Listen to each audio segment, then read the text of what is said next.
Any summer holidays kannu call GT Holidays ku pannu. GT Holidays, South India's #1 travel brand.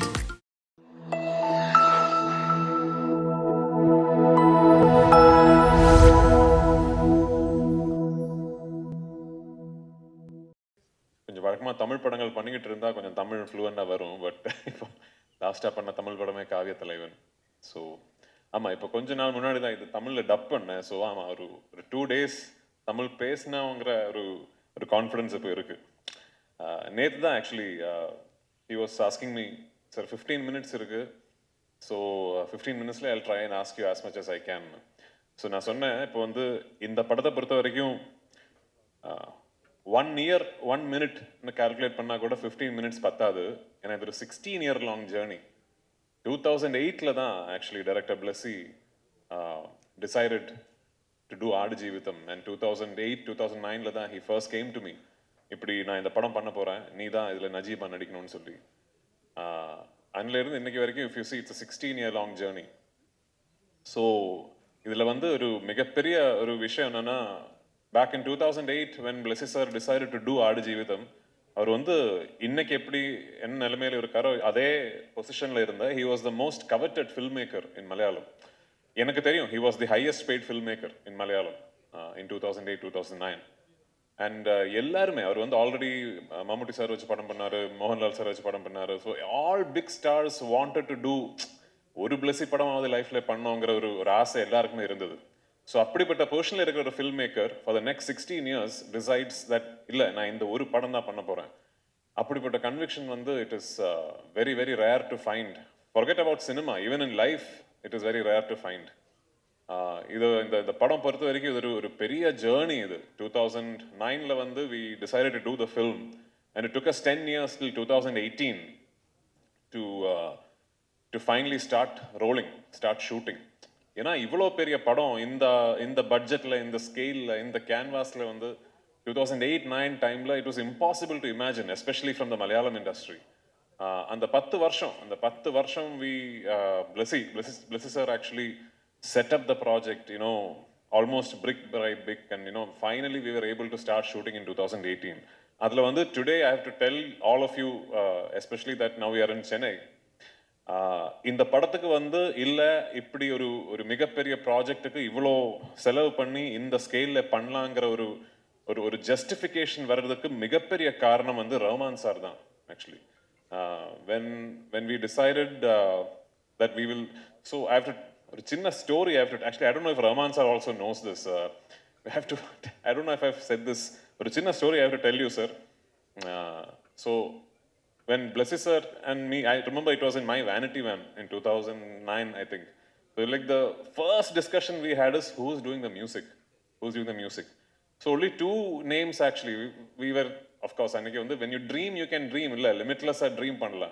So 2 names we discussed. One, the first name is A.R. Rahman sir, and second name is Hans Zimmer. So we actually mailed both Hans Zimmer sir and A.R. Rahman sir. And we got the reply first from Hans Zimmer's team, I think, because I think we mailed the wrong email address. So Hans Zimmer oda team la edo oru manager yaro oru reply panna, Rama ipdi paakalam adu idu illa. But then we got the opportunity to get the access to Rahman sir. And the time la eppadi how to get to Rahman sir nu kuda theriyala. Although, you know, for us in Kerala we still think ama avaru vandu namma aalu, you know, first padam Yodha Malayalathila panna.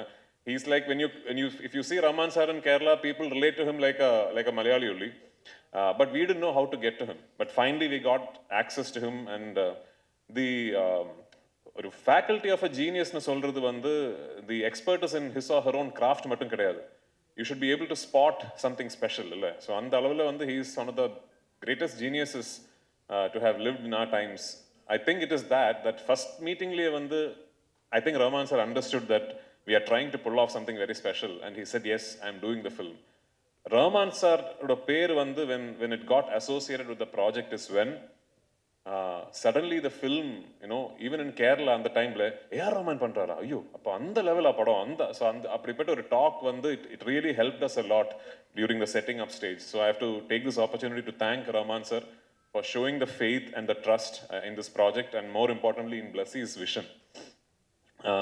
So finally 2018 we started shooting, and so இதில் வந்து ஒரு பெரிய transformation is part of playing the role.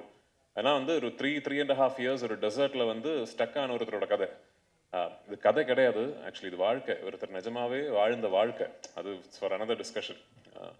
So இந்த படத்தோட beginning போர்ஷன்ஸில் வந்து நான் நிறைய wait போட்டேன். ஏன்னா வந்து நிறைய வெயிட் போட்டுட்டு அப்புறம் if you start losing the change பயங்கரமாக இருக்கும்னு சொல்லி I put on a lot of weight. And we did the Kerala portions, and we went to Jordan. In Vadiram, we shot the first desert schedule where I was hefty and, you know, I had put on weight. Then we stopped shoot. Adukapro it was 7 months shooting nipati. எனக்கு wait இழக்கிறதுக்கு வந்து time கொடுத்து 7 months later, end of the year or beginning of next year, we went back to Jordan. Beginning of 2020, we went back to Jordan. Shooting ஆரம்பிச்சு கொஞ்ச நாள் தாண்டினப்போ the pandemic struck and we had to stop shooting. கிட்டத்தட்ட ஒரு 3 months the entire team was stuck in a desert in Jordan without being able to shoot. Now shooting permission was stopped, international air travel was stopped. So almost at the end of the 3rd month we got a repatriation flight. அப்படிதான் அந்த team ஃபுல்லா திரும்பி வந்தேன்.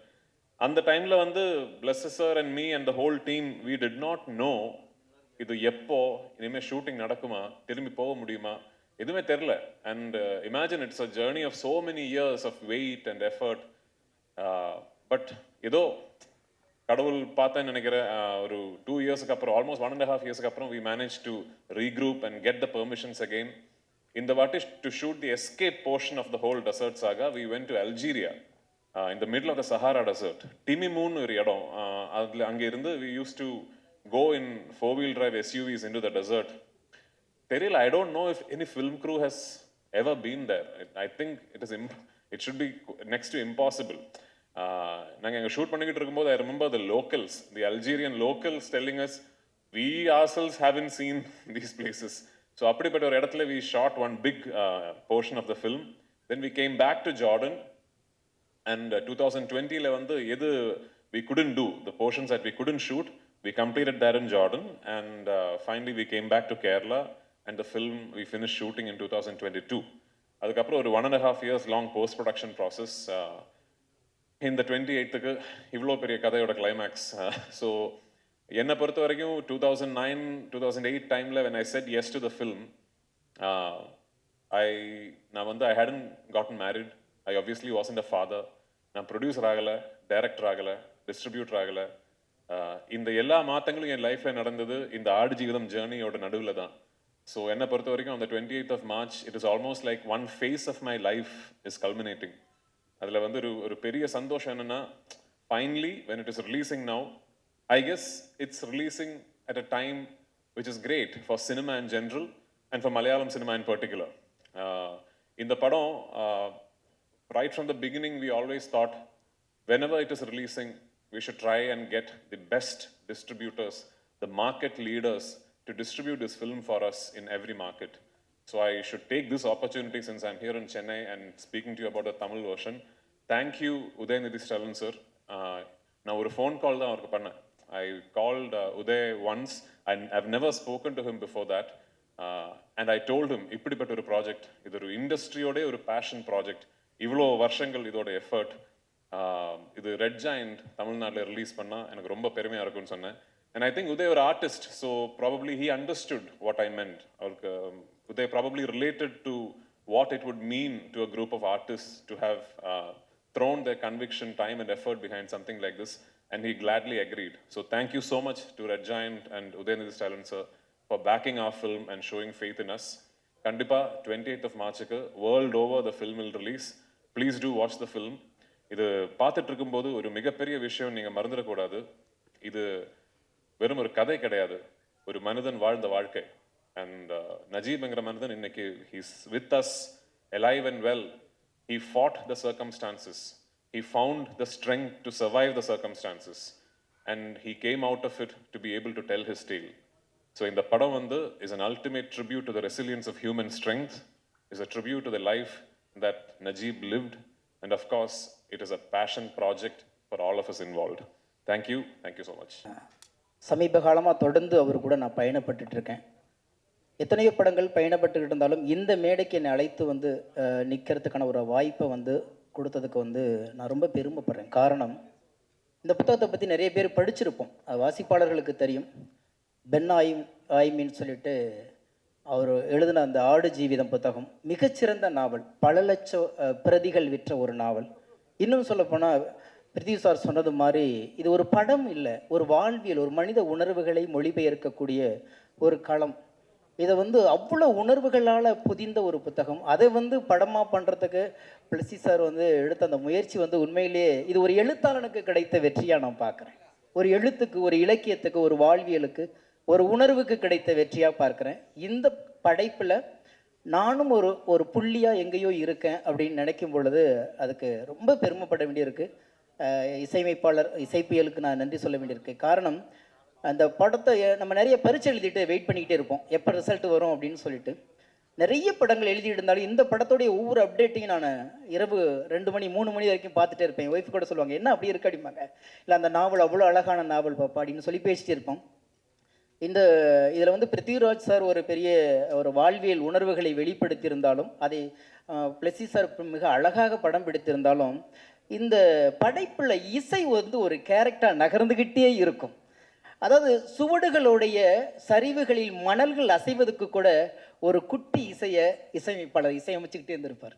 அப்படியே பார்த்தீங்கன்னா வலைதளங்களில் போகும்போது அந்த இசை ரசிகர்கள், இசை காப்பாளர்கள் அதை தூக்கி வச்சுட்டு கொண்டாடிட்டு இருக்கிறாங்க. அவ்வளோ அழகா ஒரு இசை ஒரு கேரக்டராகவே வாழுதுன்னா, இன்னும் சொல்லப்போனால் நடமாடும் பிணமாக நஜீப் நடந்துகிட்டு இருக்கும் போதெல்லாம் இல்லை அவனுக்குள்ள உணர்வு இருக்குது, உயிர் இருக்குன்னு சொல்லிக்கிட்டே கூடவே நடந்து வர்றது ஏஆர் சாரோடைய இசை தான். ஆனால் அவ்வளோ அந்த அழகான ஒரு படைப்பு. இந்த படைப்பில் நான் இருக்கேன். இந்த வரலாற்று சிறப்புமிக்க இந்த ஒரு படைப்பு வந்து மிகப்பெரிய லெவலில் போகணுன்னு வேர்ல்டு முழுக்க எதிர்பார்க்குறாங்க. பொதுவாக வந்து தமிழ் சினிமா, மலையாள சினிமா, கன்னட சினிமான்னு சொல்லி நம்ம ஒரு காலம் கொண்டாடிட்டு இருந்த காலம் போய் இன்றைக்கு எல்லாரும் கைகோத்து இந்தியன் சினிமான்னு சொல்லி நம்ம கொண்டாடிக்கிட்டு இருக்கிறோம். அந்த இந்தியன் சினிமாவை இன்னைக்கு ஒரு கனெக்டிவிட்டி வேணும் இல்லையா, ஒரு செயின் வேணும் இல்லையா. என்ன கொடுத்தாலும் அதில் ஒரே ஒரு சின்ன ஒரு செயின் தேவைப்படுது. அந்த செயினாக இன்னைக்கு வேர்ல்டு முழுக்க இழுத்துட்டு போகிறதுக்கு இசையமைப்பாளருடைய இசை தான் ஒரு மிகப்பெரிய அந்த செயினாக இருக்குங்கிற நம்பிக்கை இருக்குது.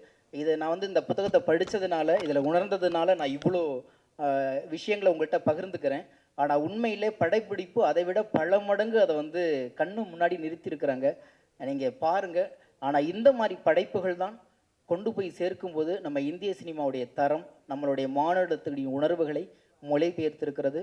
எனவே இந்த படைப்பில் எனக்கும் ஒரு பாடல் கொடுத்து என்னையும் இங்கே ஒரு படைப்பாளனாக அங்கீகரித்ததற்கு அத்தனை குழுக்களுக்கும், குறிப்பாக ஏஆர் சார் எல்லாத்துக்குமே நன்றி கூறி விடைபெறுகிறேன். நன்றி, வணக்கம். இந்த படம் நான் ஒத்துக்கும் போது என்னோட ஓன் படம் பண்ணியிருந்தேன். அப்புறம் லெமாஸ்க்குன்ட்டு ஒரு படம் விஆரில் டைரக்ட் பண்ணியிருந்தேன். ஸோ அது நடுவில் இது வந்து இதோட மீட்டிங்ஸ், இதோட கம்போசிஷன் எல்லாம் பண்ணோம். சீக்கிரம் முடிஞ்சிடும்னு நினச்சேன். நான் 6 வருஷம் ஆயிடுச்சு. பார்க்கும்போது டெஃபினெட்லி பிருத்வி வேறு லெவல் ஆக்டர் ஆகிருக்கிறதில்ல. பிளஸி கூட ஒர்க் பண்ணுறது. It's really lucky to work with Blasi, Sunil, Jimmy, and Snehan. ரொம்ப நல்லா பேசுனீங்க. லைட் அப் பண்ணிட்டீங்க. மாஷா, தேங்க்யூ. ஒருத்தர் கேட்டார், மரியான் மாதிரி இருக்குமா அப்படின்னு கேட்டார். மரியான் ஒரு ஃபிக்ஷன், இது வந்து ஒரு ரியல் ஸ்டோரி. 250 பதிப்பகம் ஆயிட்டுல, 250 எடிஷன்ஸ். 250 எடிஷன்ஸ் அவ்வளோ புக்கு படிச்சிருக்காங்கன்னு அது எதுவும் இருக்கணும். டெஃபினெட்லி அது நீங்களே கண்டுபிடிச்சி சொல்லுங்கள். Thank you so much. எல்லா புக்கும் இல்லைங்களா, ஜஸ்ட் கொஞ்சம் தான் சார் பேசுவார். பட் சார், ஒரு விஷயம் நாங்கள் கேள்விப்பட்டோம். When I had a chat with Prithvi sir yesterday, like நீங்கள் செட்டுக்கு போயிட்டு you had that, I mean the entire team had a clear vision, like what they wanted all about this movie அப்படின்னு. But நீங்கள் செட்டுக்கு போயிட்டு நீங்கள் பார்த்த ஒரு விஷயம், and how did that complete songs, okay let me do this song, இந்த song இந்த படத்துக்கு தேவை அப்படின்னு where you thought about it? Actually செட்டுக்கு ஆக்சுவலி நான் ஜார்டன் பார்த்ததில்ல. ஸோ அவங்க கேட்டு இருந்தாங்க, அல்ஜீரியா வரையா ஜார்டன். சரி வரேன்னு சொன்னேன். வந்தோடனே ஒரு கேமரா வச்சுட்டாங்க. வச்சுட்டு ஒரு மியூசிக் வீடியோ பண்ணிடலாம். சரி, அதான் ஒருத்தர் கேட்டார், எப்படி அந்த ஜாக்கெட்டு கிளாஸ்லாம் போட்டு போறீங்க வெயில்? அப்போ வெயில் அவ்வளோவா இல்லை. ஸோ தப்பிச்சேன் நான். பட் டெஃபினெட்லி ஒரு வேர்ல்டு வந்து ஒரு சைடில் அப்படியே ஓடிட்டு இருக்கும்போது இவங்க வந்து நிதானமாக ஒரு படத்தை எடுத்துருக்கும்போது I think we need people like Blessy, we need people like Prithviraj to believe in these kind of stories. நம்மளுக்கு ரொம்ப வயலன்ஸ் இப்படி பார்த்து இது வந்து பியூட்டிஃபுல்லாக உள்ள ஒரு இன்னர் சோல் சர்ச்சிங் மூவியாக இருக்குது. கண்டிப்பாக நம்ம எல்லாரும் ஒரு ஆடு ஜீவிதம் காண்றோம். ஆக்சுவலி சில பேர் வந்து ஃபேமிலியில் காண்றாங்க, சில பேர் வந்து கரியரில், இவர் வந்து டெசர்ட்டில் கேரளாலேருந்து போய் பார்க்குறாரு. Thank you, sir. Thank you so much. But நிஜமாவே I think it was a big blessing to all of us. உங்க முன்னாடி அந்த songs கேட்கும்பொழுது I think it was even more big. And thank you so always. Visual போட்டு என்ன torture பண்ணிட்டாங்க பாரு. என்ன சார் புரியல? ஏன் விஷுவல் போட்டு என்ன டார்ச்சர் பண்ணிட்டாங்க, பட் நான் மன்னிச்சிடுறேன். சார் நான் ஒன்று தான் சார், உங்கள் விஷன் எப்போவுமே கிளியராக இருக்கிறதுனால தான் அவங்க வந்து அது அவங்க முதல் கொண்டு எல்லாருமே என்ஜாய் பண்ணுறோம் அந்த சாங்ஸை. அடுத்தடுத்தும் நீங்கள் இதே மாதிரி எங்களுக்கு கொடுத்துட்டே இருக்கணும் சார். அவ்வளோதான், நான் அப்போவே சொல்லிட்டேன் sir, we need your energy sir. Simple, உங்கள் சாங் மூலியமாக நாங்கள் சொல்லிடுறோம். So thank you one more time for your sir, thank you so much. And அடுத்தபடியாக மீடியா ஃப்ரெண்ட்ஸ், எந்த ஒரு பர்டிகுலர் சீன், பிகாஸ் மொத்த படமே பார்க்கும்பொழுது கஷ்டப்பட்டு தான் அந்த என்டையர் டீம் இஸ் ஒர்க், எந்த ஒரு சீன் வந்து உங்களுக்கு ரொம்ப கஷ்டப்பட்டு பண்ண ஒரு சீன்னா எந்த சீனாக இருக்கும்? which took a long time, ஐயோ என்னால் முடியல அப்படின்ற ஒரு you would have pulled yourself back, இல்லை which particular scene was that? இல்லை இதான் இப்போ வழக்கமாக ஆக்சுவலி நான் நிறைய படம் பண்ணியிருக்கேன். I've done more than 100 films.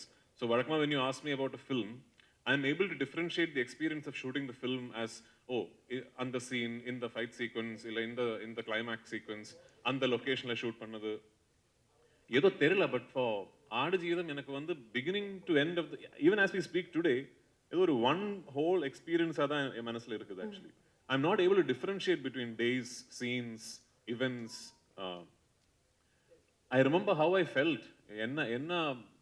Because I keep saying, எனக்கு வந்து இந்த படத்தை பொறுத்த வரைக்கும் ஓவர் பேரிங் மெமரி வந்து பசி. I wasn't eating. இந்த அதான் ஜிம்முக்கு போய் இந்த 6 பேக் எல்லாம் பண்ணுறது நானும் பண்ணியிருக்கேன் ஆக்சுவலி. அது வந்து இன்னொரு இட்ஸ் அனதர் ப்ராசஸ் இல்லை. இந்த படத்தை பொறுத்த வரைக்கும் இந்த transformation required me to look like somebody who did not have access to enough food, somebody who was starving. அதுக்கு ஒரே வழி தான், I have to take that route, I have to starve myself. So now I wasn't eating, I was completely fasting தான் பண்ணிட்டு இருந்தேன். Almost at times the fast used to go on for 3 days, 72 hours. So இந்த படம் வந்து shooting பண்ணிட்டு போயிட்டு இருக்கும்போது என்னோட ஞாபகத்தில் வந்து பசி தான் main. when I wake up I am hungry, through the day I am hungry, when I go to sleep I am hungry. So other than that I cannot differentiate between days, scenes எல்லாம். இது ஏதோ ஒரு பெரிய ஒரு giant experience, like I feel like I've lived through that. So ஆமா, it's tough for me to pick one. இனி summer holidays கண்ணு call GT Holidays க்கு பண்ணு. GT Holidays, South India's #1 travel brand.